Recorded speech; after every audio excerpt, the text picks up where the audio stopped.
Thanks, everybody. So I would say good morning again to everybody. It was indeed a pleasure to be in the panel. And a lot of insights which came up in the discussion directly from the technology users. And everything is well noted down. And I would take this back to AIMA, where we are working on getting the reference architecture ready for the next generation. So the topic is today sustainability, reliability, and resiliency. All has tried relevance in the present world, and digitalization is mostly the way to achieve it, of course, apart from electrification, which is also the main subject. Now, just a minute, let me. Okay, so is the screen moving?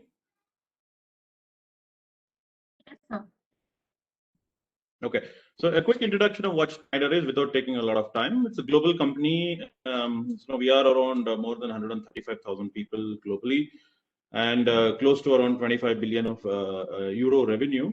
The proud part of Schneider is we put back 5% of our revenue back into R&D. So it's an intellectually rich company, and we are very, very proud to bring back the technology revolution. And we have grown by a lot of acquisitions inorganically also. So very large acquisitions have happened in the past, including brands like Telvent, Arriva T&D, and now L&D E&A, Electrical and Automation. So life is on is our jargon for, so we wanted to ensure with our technologies, we make life is on for everybody, everyone in every moment. So why we want to keep this life is on as the main jargon is with life is on, and everybody's energized when there is efficiency in everything what we do, and when everything is connected. So that's how we make life more safe, reliable, efficient, sustainable, and connected. So with that ado, let's get there. So there is a unique challenge what we have to face as an industry, as a country, as a world. So more electric, everything is going to be electric, including our transportation or daily activities, what we do. So there is an industry estimate which says it's going to be 2 times faster growth of electricity demand by 2040 than what it is today. And this calls for more than 10 times, increment of connected devices. And this is going to also call a lot of more decarbonization and more decentralization. So decarbonization in the sense, anything and everything what we do, it has to be more sustainable in the form of reducing the carbon emissions, and everything is happening in the decentralized format. So we discussed a lot about distributed generation in the last session. Now, the very interesting fact which is supporting this journey of digitalization is IoT, Internet of Things. So the very fact that we are able to use IoT for our daily groceries, we are able to use the IoT for our everyday actions and maintenance and so on and so forth. That's one of the very simple use case what we are doing in the pandemic. Every individual is ordering either groceries or ordering all the daily essentials online. So that is a simple application of an IoT. So how this can be applied and extrapolated into the energy industry or the power sector is of the discussion today. So this brings mobility and this brings analytics. So let's see how it happens. So today, IoT with energy as is and a lot of automation everywhere and software analytics, there is a fine confluence of operations technology and information technology. So what do we mean by operations technology? Your Scada is what was the topic of this panel discussion today. Your distribution management system, EMS, all are operations technology which is needed to drive your operations day to day. But IT was always, a separate, secluded section. Now there is a fine confluence between the information technology and the operations technology. So what comes with the fine confluence of IT and OT? You have energy and process optimization. So that's the whole important point. So more electric, more digitized, more decarbonized, and more decentralized. So there are new technologies which is going to help you make that happen, which is like just not going to stay at the supply side, but it is going to get into the demand side also. So you will see an onset of intelligent homes, efficient buildings, because one of the main energy guzzlers in a city is building. And there is a huge cost to running a building's operation in a city for a building owner. So if he's getting more and more efficient inherently, plus doing a lot of handshake with the utility, why not? That brings in efficiency and sustainability. Efficient data centers. So it's the era of data, and you have spur of data centers happening in India, and efficient industries. all are connected directly to the utility going further, okay, so that they can be a handshake for efficiency. And of course, there are other standalone technologies like energy storage and microgrid, which is also going to hit our space soon in a large scale. Today, it is in the pilot stage, but it is going to hit in a large scale. So I wanted to show through this slide what is the movement of the energy model across the world. Now, we were completely in the era of centralization. That means we had the central utilities generating power, transmitting long distances, and distribution companies, trying to distribute it to the utilities, to the consumers who are more passive. But with the model shifting, with a lot of players coming in between, and with a lot of generations getting distributed, we have more and more a decentralization model coming up. So with the decentralization happening, we see a lot of hybrid models in local energy communities which is going to come. The first thing what is going to happen is prosumers. That means you and me will no more be just consumer. We are going to turn ourselves into prosumers. That means we will consume, we will produce, and if we have surplus energy, we pump it back. That means there is a change of the demographics and the business model. Similarly, we may tend to reconcile the energy between our level through some kind of Bitcoin or blockchain and so on and so forth. That means I generate excess energy today in my farm, or in my solar farm, or in my rooftop. Probably I may not use it. I would want to sell it or keep it open for somebody else to purchase. This is going to happen with new energy models coming up, and a lot of hybrid models is also expected. So that means it will no more be the same grid what we saw, which was an integrated connection and balanced system of generation, transmission, distribution. So high decentralization is going to happen. So what will happen? So few things or few food for thought. Think about it. Major implications. One is DER integration. We spoke a lot. That means you will have endless DER integration to happen. One is to make green. Another is to allow everybody to supply or consume. And at the same time, you need to do it from the reliability perspective. You need to bring in efficiency, and you cannot geoparadize the existing system. So that's DER integration. Then you need to have a self-immune grid. That means if there is a problem which happened in like Mumbai, why can't the grid do a self-healing of its own network and bring back the network while it tells you exactly what went wrong? Then digital grid management. What if you could leverage artificial intelligence to optimize your grid operations and planning? There is a huge amount of data which the OT systems are generating, but today, unfortunately, it has been stored or purged over a period of time. But the gold mine is if you utilize that particular data. So with that data, can you come up with those intellects or insights which otherwise were not possible? All right. Then coming, how do you accommodate the changing revenue model? You have so many people coming in between. You have aggregators who may come in. There are curtailment service providers who will come in. There will be prosumers. There will be these intelligent buildings or intelligent industry would want to handshake. So how are you going to change the revenue model? Network losses. That is a big topic in India today. Even with a lot of digital systems infusion, we have still not reached to our ambition of reducing the network losses. Be it the technical losses or be it the commercial losses. The weakest link is in the distribution era. Data as a new energy. What if you create the data-driven relationship with your customers and fend off commoditization by new players, such as digital B2C giants who could offer free energy in exchange for personal data. Example, days are not far that you have your energy reconciled, and that energy can buy you maybe a commodity for you. So this is called microgrid communities, and the new energy consumer, which is again the energy consumers. So there are new possibilities and new implications which comes out of the digitization. So how do you harness about it? We said about DER integration, right? So DER integration is all about forecasting the energy production of a DER ahead of time, so that you can have mitigation strategy for smoothing the curve of the intermittency, forecasting the power quality problem, or looking at the power quality problem coming with all these power quality devices, power electronic devices, and mitigating power quality enhancements. So this calls for a large scale DER integration. Okay, so Schneider has done multiple DER integrations, be it hydro, be it solar, be it wind, and so on and so forth. So one of the examples is we have done a very large DER integration, which is in Canada's Hydro One. So that's one of the examples. Likewise, we have implemented DERMS across multiple utilities across the world, which brings in seamlessly ties up every form of DER, be it storage or be it some form of generation. Okay. Now, changing revenue model. That means how do you take the data, make the data available for reconciling energy as a commodity or reconciling green credits as a commodity. That means, how do you employ this data coming from the operations technology with the high-end technologies of maybe blockchain or Bitcoin, so that you accommodate this real-time revenue chain model. So this is very, very important aspect. Okay. Similarly, in network losses, now we all know that we are sitting on a big portion of AT&C loss in our country, right? And this is really creating a big dent in our country's GDP. Now, there are a lot of initiatives what has been taken to reduce this AT&C loss. Of course, for technical loss, there's a lot of improvement across utilities. Now coming to the commercial loss, so there are big time AMI projects what is getting discussed and getting rolled out. Can I detect theft?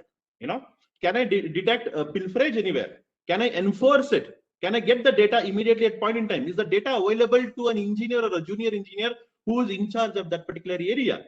Can it provide a forensic data? So these are all few things, and accessibility is so important for network loss reduction, right? So we have done network loss reduction in multiple places. Enel is one very, very big example. In Italy, there is 32 control centers where we have deployed our advanced distribution management system. So we concentrated on technical loss reduction. How did we do it?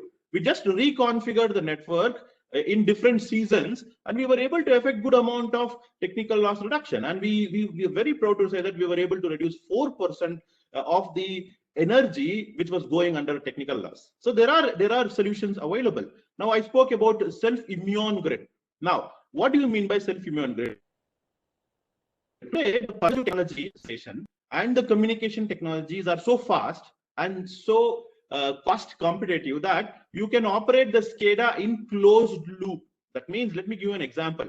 If there is a fault, the system can exactly find where the fault is, the location of the fault, and it can isolate the either end of the fault automatically, and it can restore the other corridor through which the power supply can be restored to the bus system and the customers. This is one simple example of Selfimmune Grid.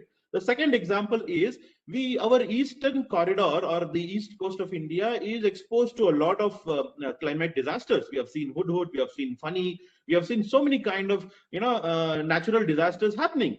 So can the network reconfigure itself in terms of settings, in terms of management, or help more accurate management and flexible management during such disasters? So that's another type of Selfimmune Grid. So there are technologies which helps you make a Selfimmune Grid inherently, not only in the form of a settings, also in the form of how do you restore, which part to restore fast, how can that information go to the people, and so on and so forth. Okay.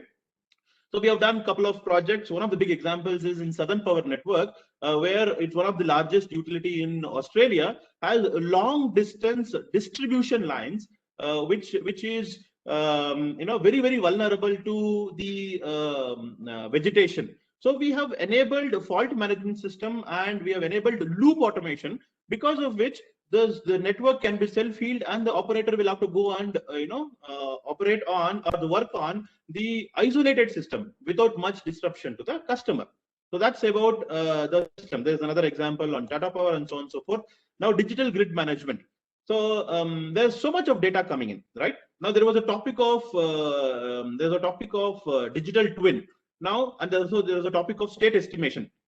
How well can we create a digital twin of an electrical network, be it generation, transmission, distribution?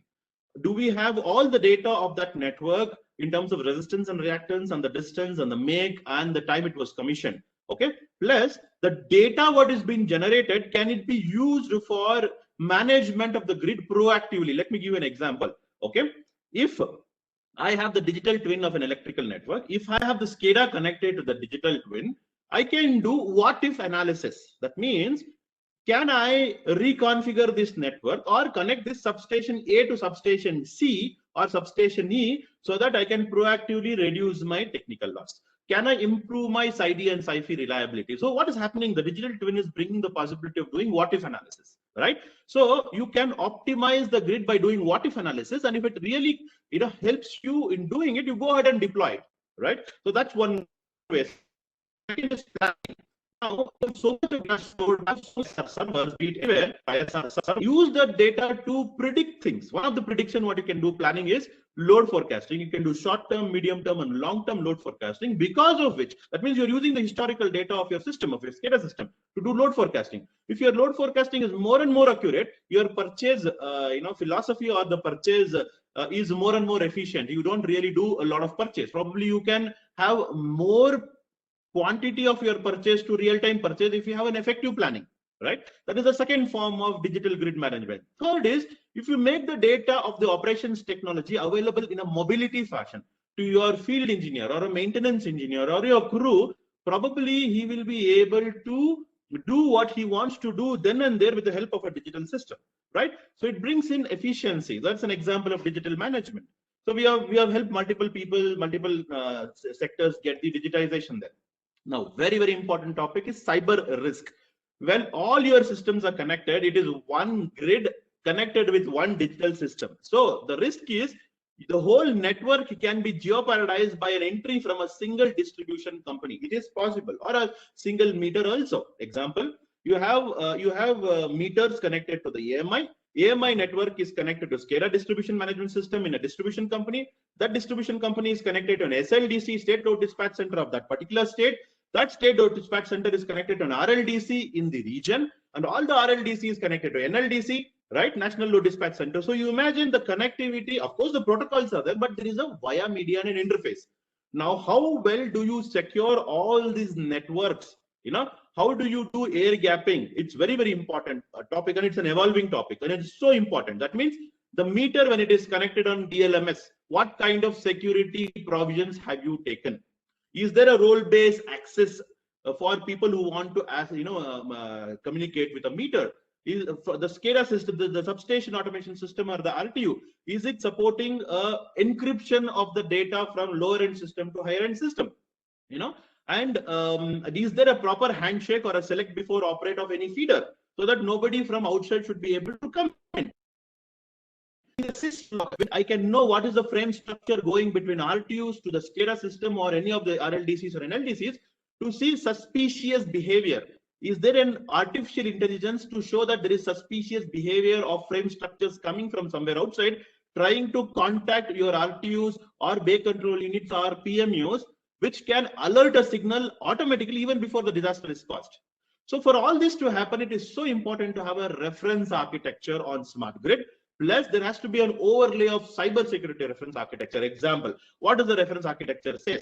One of the need of the reference architecture is whenever somebody wants to communicate with a meter from an AMI network, it should be done in a secured way with role-based access. Plus, it has to be done in an encrypted fashion, and it has to support the inherent cyber security protocol or cyber security standard of DLMS. That's the reference architecture. Similarly, if somebody wants to configure an RTU sitting from remote, it should support 62351, IEC 62351. So is the equipment tested for it? Okay, what is the procedure to test it? Plus, on top of it, there has to be regulations and there has to be contractual terms and conditions, which has to be mutually understood between the OEMs and the technology user to enforce proper cyber security. So it's a very, very important topic, and the whole world is talking of. We have helped several companies establish cybersecurity from grounds up. Now, the new energy consumers, the lot of grid edge resources which is coming in. How do we bring in a lot of forecasting here? How do we bring in a lot of accommodation here? Is there a renewable control center concept? So I'm very proud that India has already taken ahead through Power Grid on renewable energy management systems. The way we are actually increasing our renewable systems. So there's a lot of such systems what we have helped going further.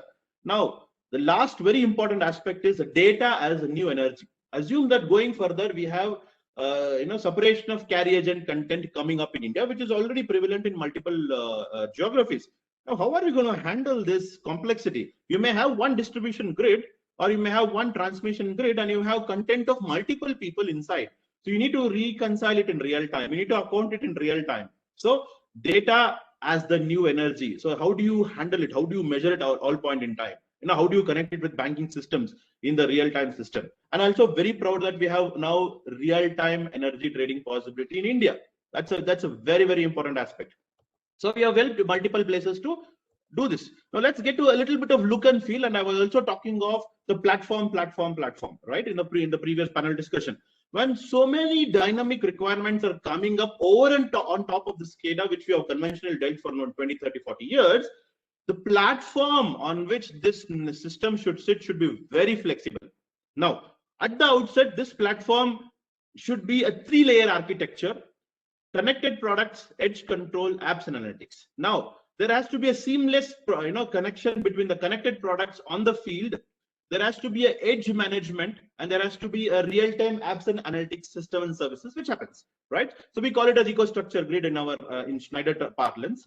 So let me give you a flavor of what is the system today beyond Scada. So we had Scada. There is no dearth of Scada. So we had Scada.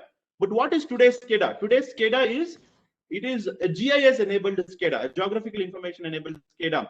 Scada which is more than a single line diagram. Okay, it has more intelligence. It has more than alarming and trending. Okay, this is something what we need to be keeping in mind. Plus, another very important aspect what I want to mention is the Scada has to be a digital twin. That means it should not be a static single line diagram. Every component what you see inside should be electrically oriented. It has to have all the electrical details behind. Then only the possibility opens up. Then comes the EMS, Energy Management System. Now, Energy Management System has to be integral part of the Scada. It should not be a separate module, because there has to be one single version of truth. And that one single version of truth will enable the closed loop actions to happen. Otherwise, there is always integration problem between Scada and EMS or DMS, and we end up geoparadizing the performance. DMS. Now, somebody was telling the functions are evolving. Look at the plethora of functions what has come up in distribution management system. There's a huge list, but every country and every utility has to be mindful of what is needed to them with respect to the problems what they're going to solve with smart grid than adopting the global spec as it is. So it's a very, very important aspect for us to be very, very mindful of what it is for this country. And then comes the demand side management. Then comes the outage management system. So how do you pass on this data to the field crew, so that they are more and more efficient? How should you reconcile the data coming from them? And so how do you make the data available to the consumer? That's another important aspect. And then last but not the least, we are getting into a finer DSM, demand side management. Example, when this country completely now has a higher demographics of renewable, now we are dependent on renewable sources for our large loads. Now, if the renewable source goes down in one particular region because of maybe cloud passing or the wind goes down, how do you do it? You have to trigger demand response. And how do you do the demand response? You probably have to send out signals to people to reduce their losses. And the people have to be incentivized for reducing their load so that you do a demand response. So it is inevitable that larger digital systems of the power grid will have to talk to the smaller demand side systems to a last level consumer. So imagine the complexity arising, right? And that meter, once the information comes to the demand response to the meter has to talk to behind the meter equipments to reduce losses. A simple example of how do you do a demand response inside a house. This could be more complex in an industry scenario or a building scenario. Okay, now integration is a nightmare. There was a discussion. Now, the platform what you choose to integrate, I would call it as ODMS, Operational Data Management System. It has to be so flexible, so agile. Any disparate systems can be integrated in a very seamless manner. That means it has all the communication protocols, it has all the communication possibilities, and it has the finest feature to store the data in a very efficient way in a small space. That means it's a super efficient real-time database. I'm just showing it here. OSI Soft is now a group of Schneider companies. So that's why this is one of the examples what we have done. Through OSI, we have done multiple ODMSs, Operational Data Management System. Now look at the plethora of systems what has been enabled in the US infrastructure and other part of the world, where you don't need to sunset the investment what you have made in the point solution. That means you might have come up with a lot of SCADA systems, a lot of DMS systems, or maybe a lot of GIS systems, a lot of systems over a period of time. But all this has to be tied up together so that it is future-proof in terms of functionality, it is cyber secure, and it is efficient in managing the data. And on top of it, it is super efficient to give you the intellect what is needed, and it is flexible for you to operate. That means the utility of or the technology user should be in a position to configure whatever they want. The platform should be available to them. Instead of waiting for the OEM, they should become the masters of it, and the platform should be so intuitive for them to manage it. So all the problems, operational problems of high price, calling an engineer, waiting for an engineer will be eradicated if we have a very flexible system like OSI Pi. So here I stop and I'm available for questions, Ritika. Yes, thank you for your presentation.